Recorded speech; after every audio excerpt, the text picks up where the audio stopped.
boa tarde para todos. Na última aula, a gente parou na última questão do roteiro, né, de estudo da Secretaria de Educação, que foi sobre porcentagem. Então, a gente vai aqui passar para vocês alguns conhecimentos sobre porcentagem, para poder a gente resolver com mais facilidade a questão. Embora a questão seja simples, né, para se resolver. Mas, pois bem, então, gente, quando eu falo em porcentagem, eu estou falando de uma razão, de um número qualquer, dividido por 100. Então, como é que eu leio esse número aqui? 1% significa de 100. E esse número, ele é escrito dessa forma. Aqui tem um símbolo, né, da porcentagem, que todos já conhecem. E esse número também ele pode ser escrito em forma decimal. Na aula passada, eu falei, nós estudamos, que quando eu tenho um número dividido por 10, por 100, por 1000, eu vou andar com a vírgula quantas casas for em relação aos zeros do número. Se for por 10, eu ando uma casa. Se for por 100, eu vou andar duas casas. Se for por 1000, 3 casas, e assim sucessivamente. Então, aqui, como eu tenho 1%, como é que eu vou escrever 1% em decimal? Se eu tenho 2 zeros, eu estou dividindo por 100, eu vou andar com a vírgula, ó, duas casas. 1, 2. E aqui eu acrescento com 0. Certo? Então, 1%, ele, em forma decimal, é 0,01. Ok? 2% vai ser quanto?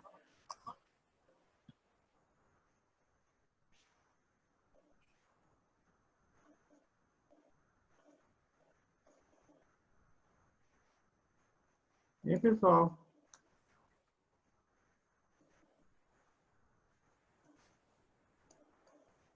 2% aqui vai ser quanto?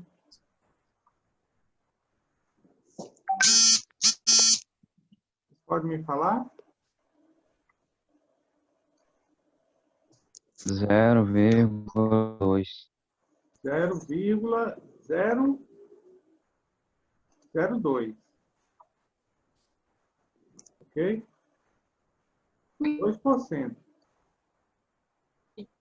Mas se eu tenho aqui, ó,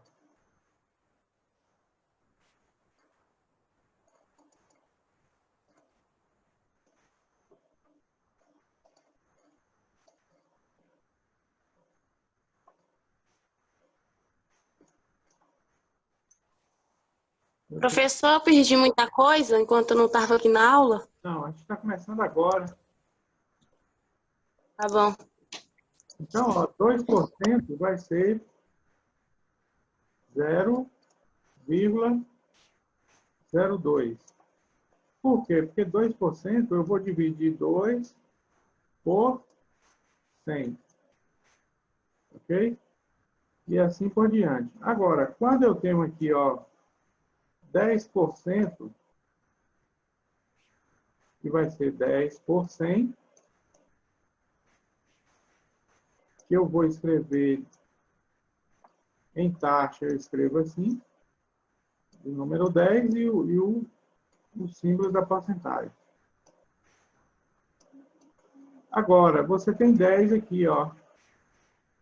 Eu vou andar com a vírgula para a esquerda. Quantos zeros? 2.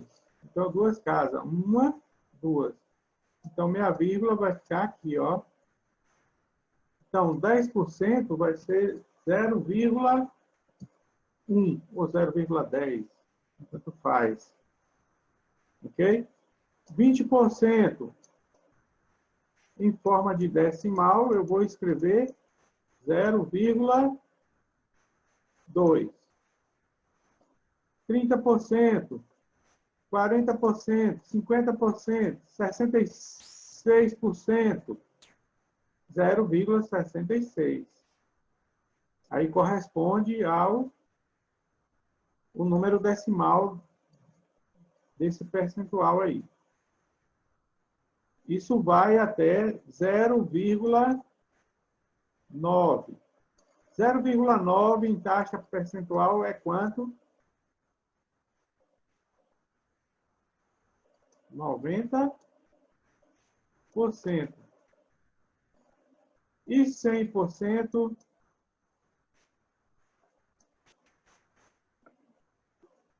Espera um pouquinho aí, viu, gente? Tem uma interferência aqui.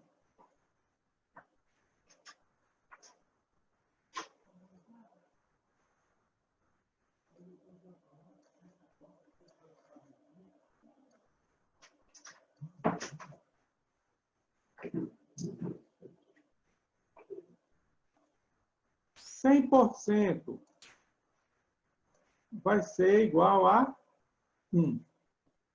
Então, vocês observam ó, que 10% é 0,1, 20% é 0,2, 30% é 0,3, 90% é 0,9. Então, quando chega em 100%, eu vou ter o número inteiro. Ou seja, 100% é o todo. Ok? Aí, na aula passada, o aluno perguntou para mim assim, ô professor, e 125%? Como é que fica? No caso, eu tenho 125%, eu já ultrapassei os 100%. É o mesmo processo. Eu vou ter aqui, ó, 125, a vírgula dele está aqui, não é isso? Então, se eu estou dividindo por 100, que eu estou trabalhando porcentagem, é dividir por 100. Eu vou andar com a vírgula 1, 2. Então, a vírgula vai vir para aqui.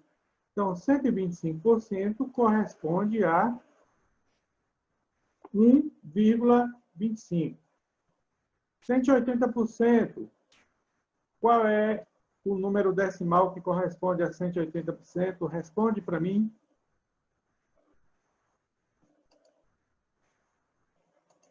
Vamos lá? Demora não.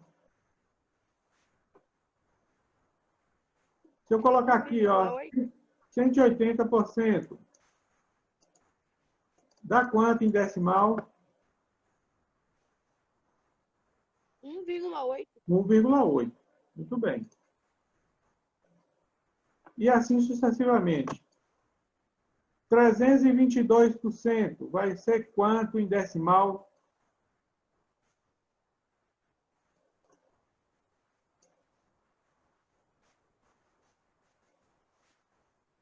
Dá quanto? 3,22. 3,22. Certo? O procedimento é aquilo que a gente falou na aula passada, né? Andar com a vírgula para a esquerda, quando é caso de divisão. Então, quando eu trabalho porcentagem, é divisão por 100. Tá certo? Tem alguma dúvida em relação a isso aqui? Se não, pode printar aí.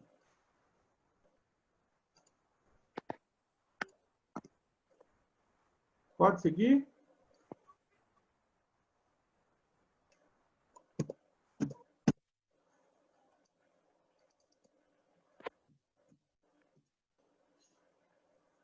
Pronto, aqui a gente tem a questão lá daquele roteiro anterior.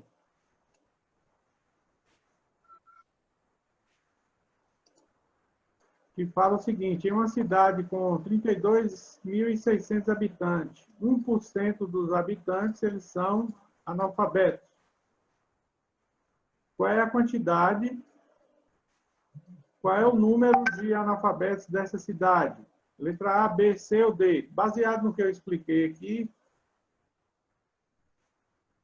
qual é que vai ser?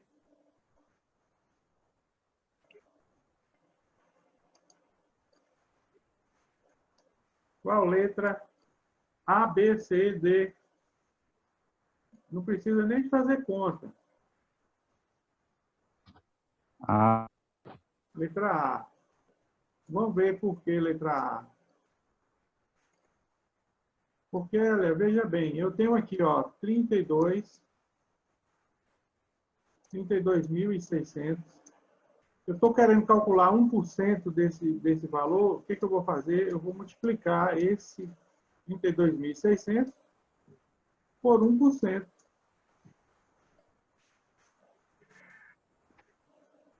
1% não é 1 sobre 100? Pronto. 32.600 vezes 1 é ele mesmo. Dividido por 100 é só, como eu estou trabalhando aqui com multiplicação, cancelo aqui, cancelo esses dois. Deu quanto? 326. Então, 1% de 32.600 corresponde a 326. E se eu falasse 10%, como é que eu teria que fazer? 32.600 vezes 10%.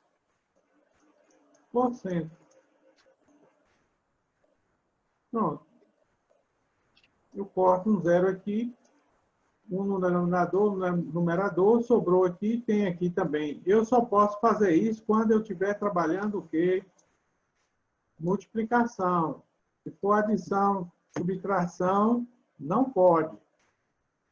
Na divisão, pode, mas tem que fazer uma inversão, tá? Mas quando tiver multiplicação, eu posso cancelar tanto no numerador como no denominador o zero. Então, cancelo um aqui, cancelo aqui. 1 sobre 1 é 1. Sobrou quem? 32.000, ou 3.260, que corresponde a 10% de 32.600. Ficou bem claro como é que a gente calcula a porcentagem de um número? Pode printar a questão.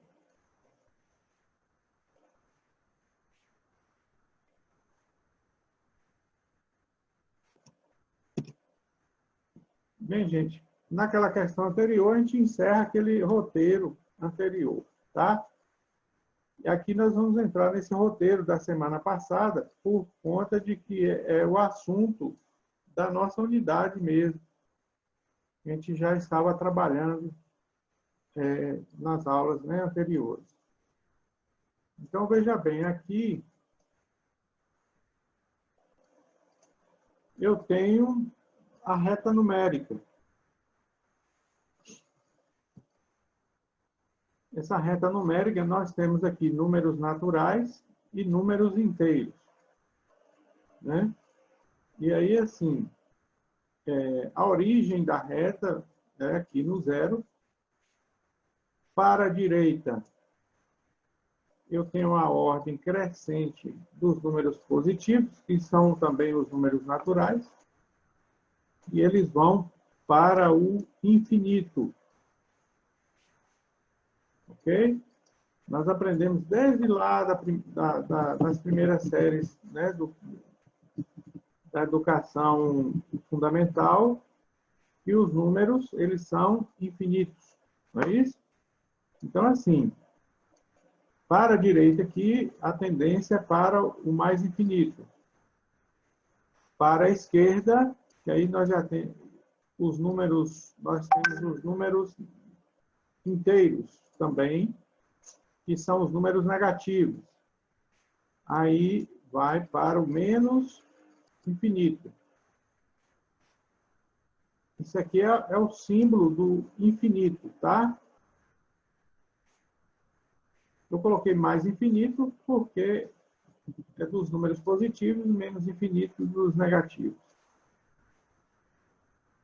Uma coisa que eu gostaria de falar para vocês é que o crescimento da reta numérica dos números inteiros, ela sempre vai ser para a direita, tá?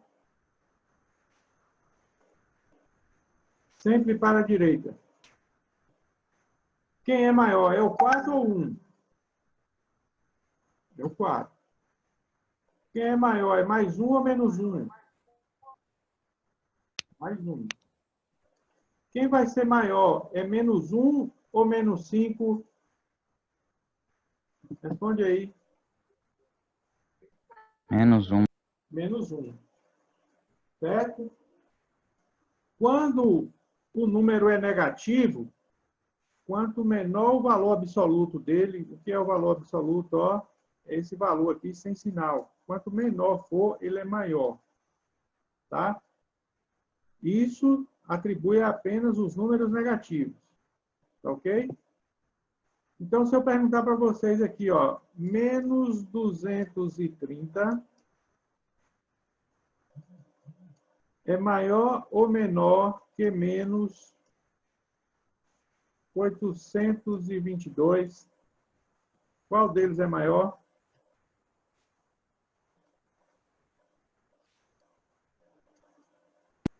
-30. Menos 230. Ok? Aí, assim, tem uma regrinha que a gente costuma falar, assim, um macete para poder vocês não esquecer. Quanto mais próximo do zero tiver o número negativo, ele é maior. Tá certo? Então, quem é que está mais próximo do zero aqui? É menos 230 ou menos 822? Menos 230. Ok? Está compreendido?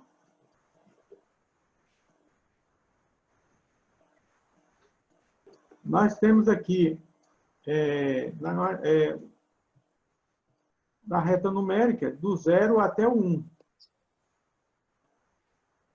Certo?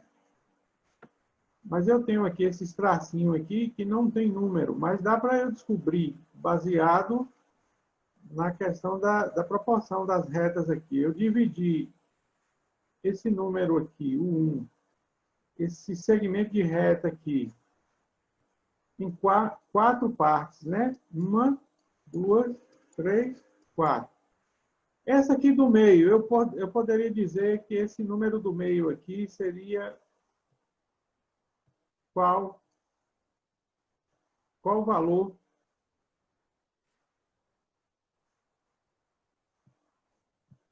Qual o valor da metade desse segmento?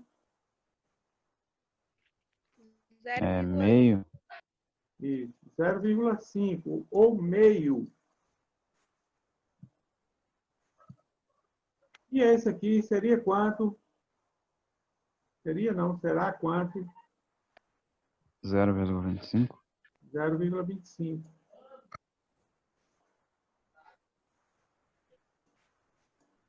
E esse? 0,25. 0,75. Ok? Então, aí,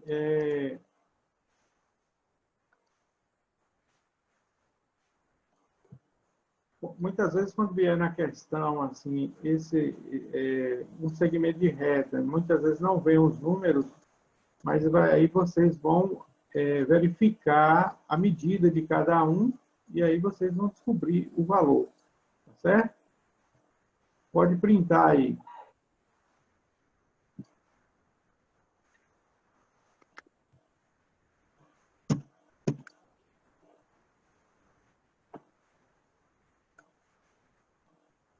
Pronto, a gente já conversou sobre esse conteúdo aqui na aula passada, retrasada, né? Que são os números inteiros, números naturais, racionais. Então, nós temos aqui o conjunto dos números naturais. A gente vai só fazer uma revisãozinha, que é esse conjunto aqui, né? 0, 1, 2, 3, para mais infinito. Agora, já os números inteiros, nós temos os naturais, que é um subconjunto dos números inteiros. Os inteiros, você vai ter o positivo e vai ter também os negativos. Ok? Os números racionais, que é representado pela letra Q, eles são escritos na forma A sobre B, que é a razão. Agora, necessariamente, B tem que ser diferente de zero. Por quê? Porque você não pode ter uma fração A sobre zero. Isso aqui não existe na matemática, 3 sobre zero. Tá? Então, é por isso que é essa condição aqui, ó, B não pode ser igual a zero, ele tem que ser diferente, para que você tenha o número racional. Então, vamos supor 3 sobre 2, né, 1 sobre 4, e assim por diante. Tá? Então, ele pode ser escrito em forma de fração. Todo número racional, ele pode ser escrito também em forma de números decimais, igual tem aqui 0,25, 0,8, 1,9, 3,4, certo? Então, são números racionais. E também, nós temos as dízimas periódicas, né? Que são números que se repetem em períodos. Pode ser 0,33333. Então, ele é considerado número racional. Já os números irracionais, nós temos aqui os números que não são dízimas. Nós escrevemos, igual aqui, ó, tem 0,23142,7. E aí, ó, esse número aqui, ó, ele vai para o infinito.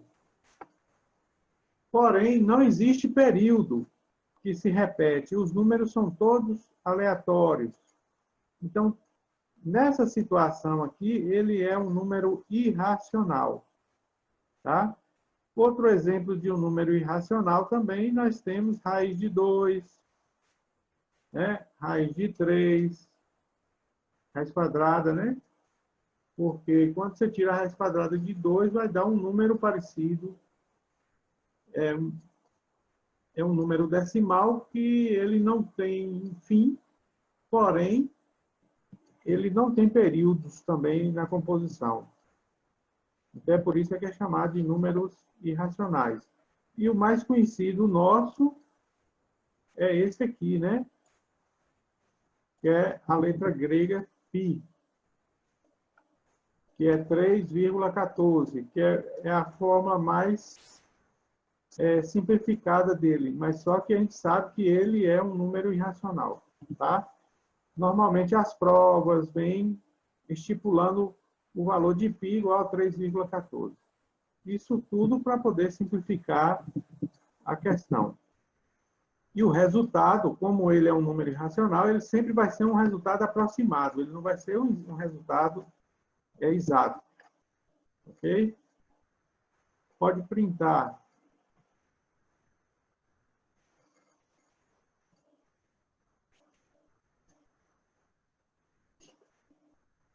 Bem, gente, agora aqui nós vamos entrar no conteúdo de intervalo final. Oi? Não tá outro negócio, não? O anterior? Oi? Aqui? Não, tempo de eu printar o negócio aí antes desse outro. Esse? Pronto.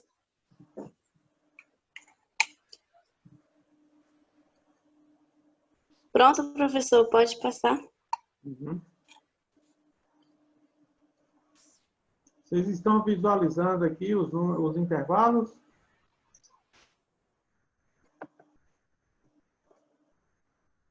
Olha, o intervalo real, ele pode ser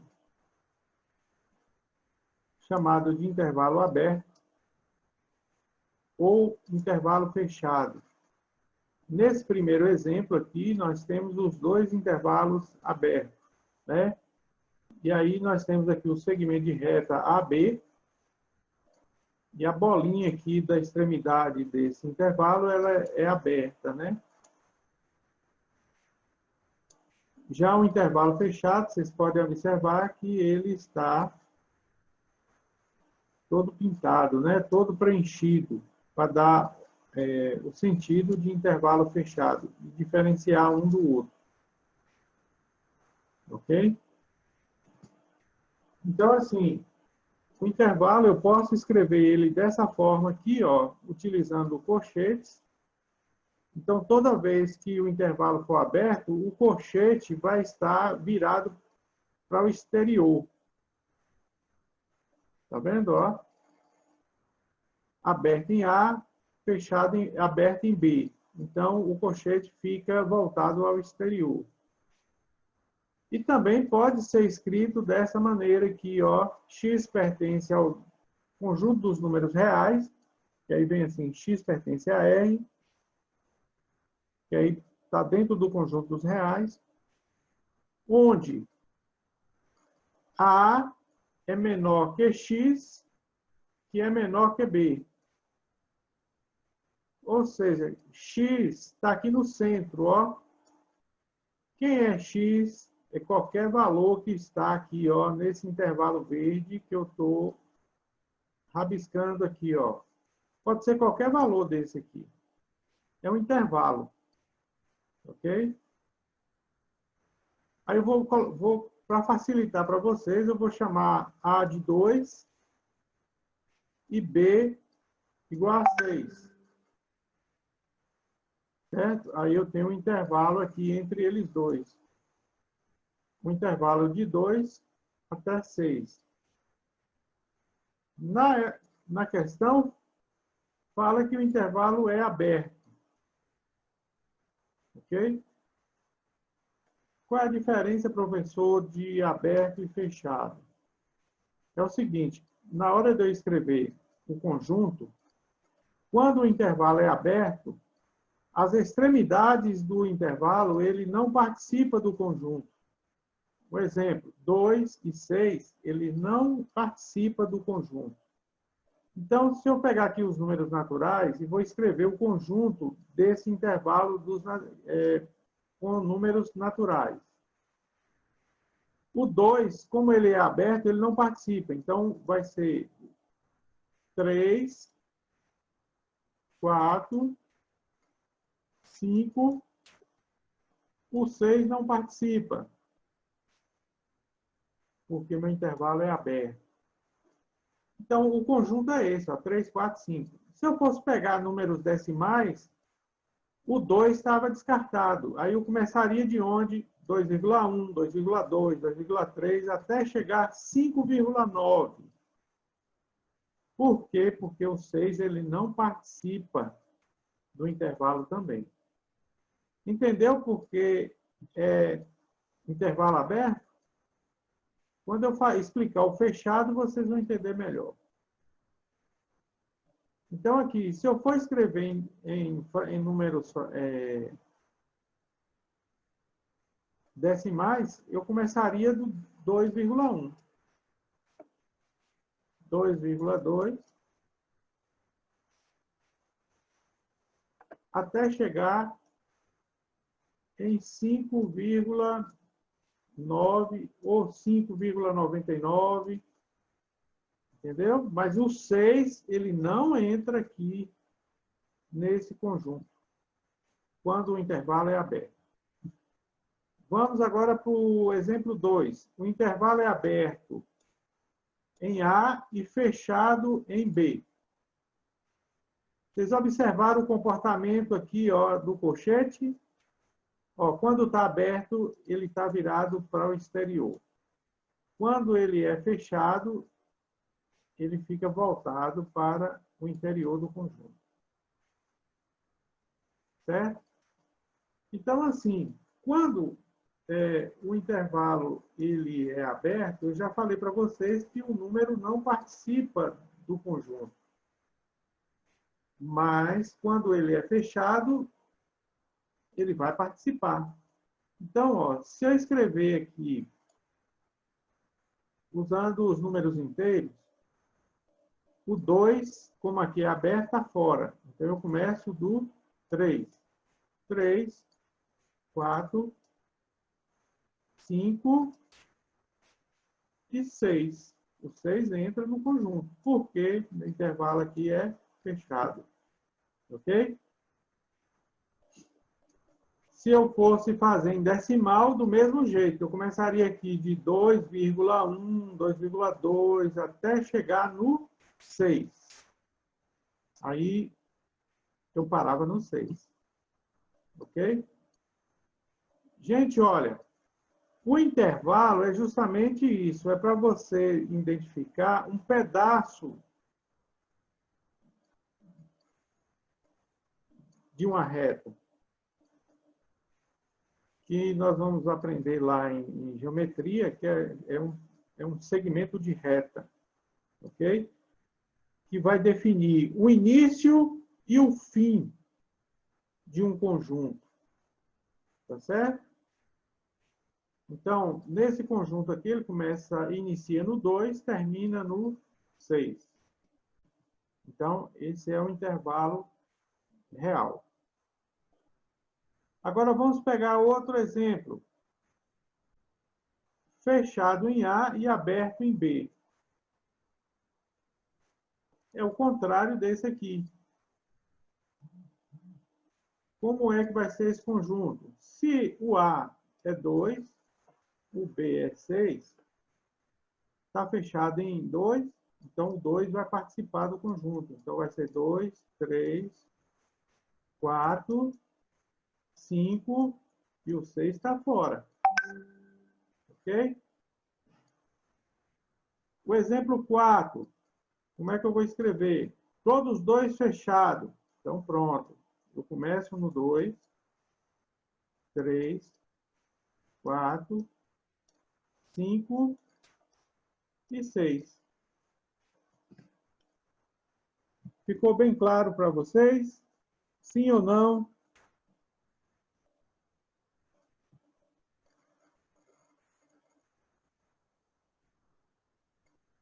Quem cala consente, né?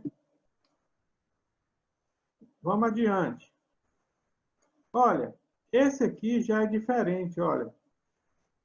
Eu tenho aqui, o início do meu conjunto é no A. E o meu X, ele vai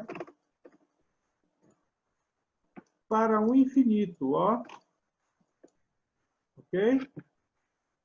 Ele não tem fim. Então, todo valor maior que A, vamos supor que aqui é o 2. Então, todo valor maior que 2, ele contempla aqui nesse conjunto. Então, x é maior que A. Nesse caso, esse conjunto, esse intervalo numérico aqui, ele só tem início, que é o A, e não tem fim, tá? Ele tende para o infinito. Pode printar aí. Esse aqui é um exemplo contrário do outro, né? Então, aqui vamos chamar de 2 de A. É um intervalo aberto. E a tendência aqui do meu x é para o menos infinito. Está indo para a esquerda. É isso?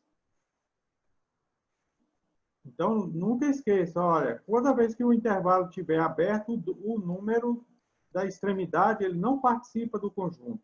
Tá? Nesse caso aqui, x pertence a R. Tá ok. Tá ok. X é maior ou igual a A. É por isso aqui, gente, ó, é essa sentença aqui que diz que o número participa ou não. Então, toda vez que eu tiver um número, ó, x menor ou igual, x maior ou igual, o intervalo vai ser sempre aberto. Agora, se eu tenho x maior ou igual, menor ou igual, o intervalo vai ser sempre fechado. Por quê? Porque ele pode ser maior e pode ser igual também. Por isso é que ele participa do conjunto. Tá certo? Então, é o mesmo seguinte. Daqui vai para mais infinito.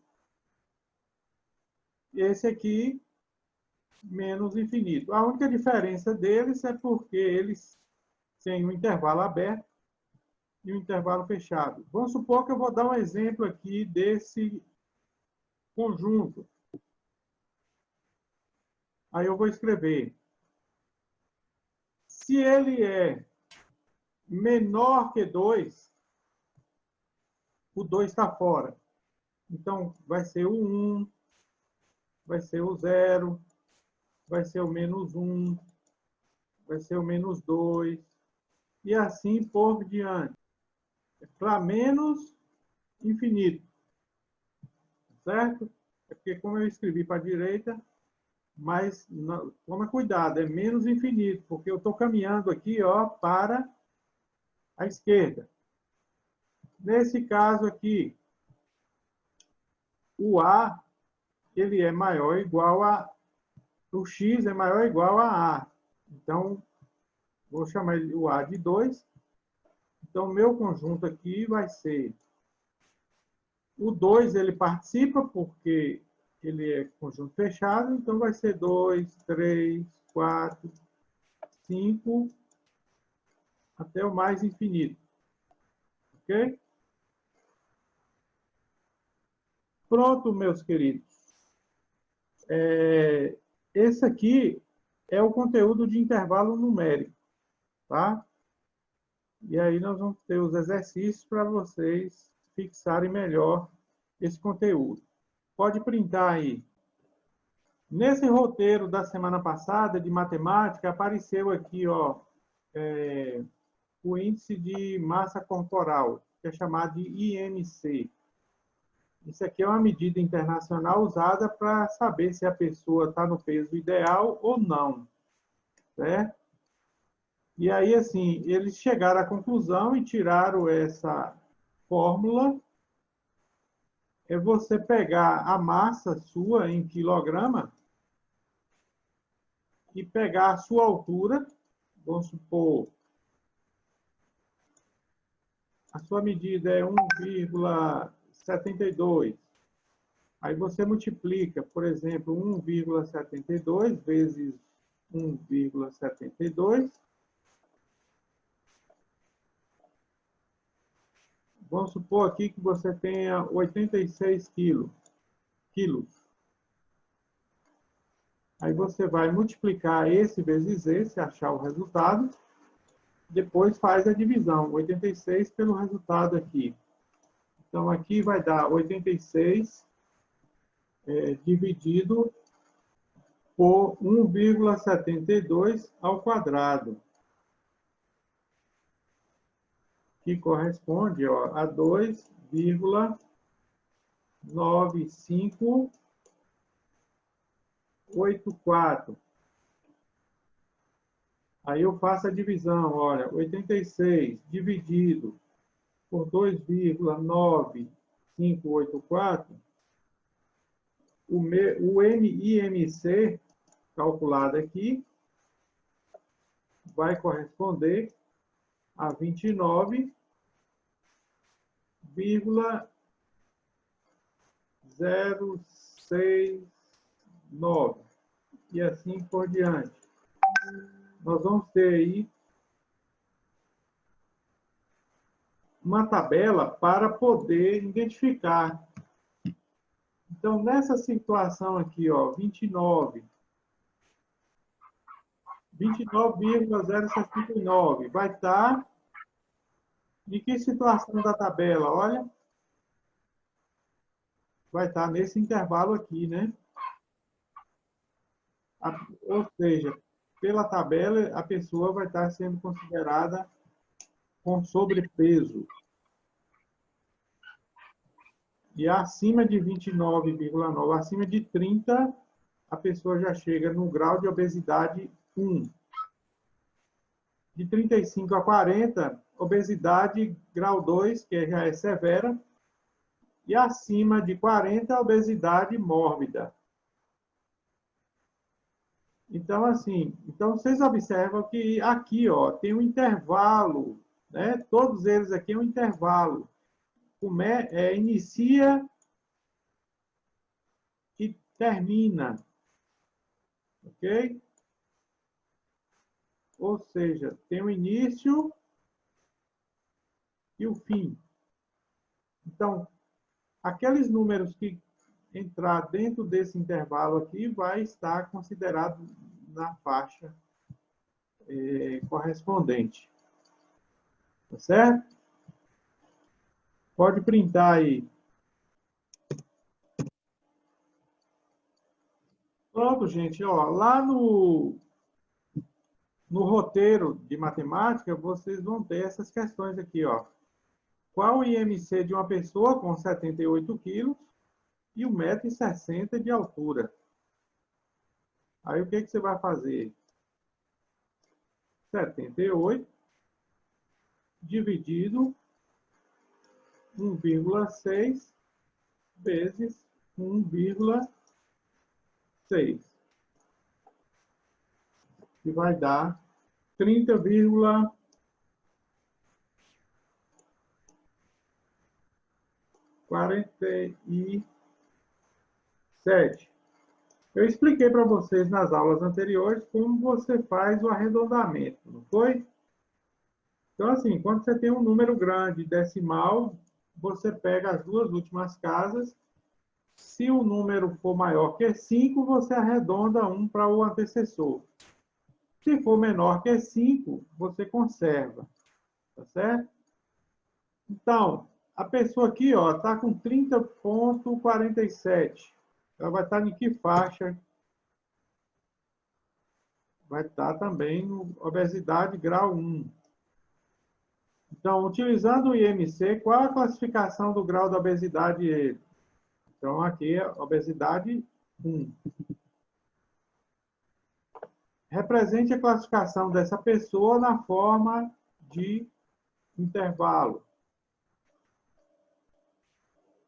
Quantos quilogramas ela deve emagrecer para tornar-se uma pessoa saudável? Ou seja, baseado nessa pesquisa, vocês vão verificar, baseado aqui, a pessoa saudável ela tem que estar nesse intervalo aqui, ó. Aí eu pergunto para vocês, o que vai acontecer na hora que vocês forem responder essa questão?